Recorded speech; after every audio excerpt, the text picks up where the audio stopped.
આજે તો હું વાળ કપાવા ગયો હતો તો મારી સાથે શું થઈ ગયું. તો જય દ્વારકાધીશ મિત્રો, તો સ્વાગત છે મારા એક પાંગાજા વ્લોગમાં. ને સવારે ઉઠીને એક કપ ઠપકારી લીધી ચા ઠપકારીને સીધા નીકળી ગયા આપણે વાળની દુકાને, કેમ કે હમણાં ઘણા ટાઈમથી વાળ દાઢી ન કરાવી. વાળની દુકાને પહોંચીને મેં જોયું તો ફૂલ ટ્રાફિક. મને લાગ્યું આજ તો ગામની મોર પોગી ગઈ, કેમ થઈ ગઈ મારી યાર. પછી તો હું ગાડી લઈને પાછા નીકળી ગયા ઘર બાજુ. ઘરે પહોંચીને સીધો સોફા ઉપર બેસી ગયો. બીજું તો હું કરી શકી મિત્રો. અને સવારનું ટાણું હતું તો બેન તો સવારે પછી ભજન કરવા ઉભા રહી ગયા. અને આ સોંગ કોણ કોણ સવારમાં સાંભળે મને કોમેન્ટમાં કહેજો.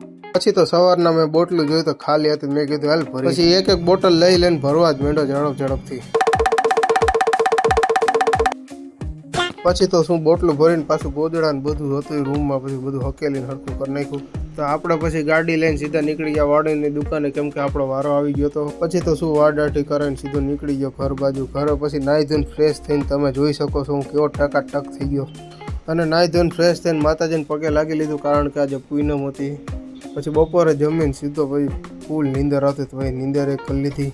બપોર પછી ઉઠીને તારક મહેતા જોતો તરબૂચ ખાઈ લીધું ને હારે કેરી પણ ખાઈ લીધી. કે તમે કેરી ખાધી કે નહીં મને કોમેન્ટમાં કહેજો, બહુ મસ્ત હતી. તો આજના વ્લોગને એન્ડ કરીએ. તો વ્લોગ સારો લાગ્યો હોય તો લાઈક કરી દેજો, શેર કરી દેજો અને ફોલો પણ કરજો. તો મળીએ એક નવા વ્લોગ સાથે.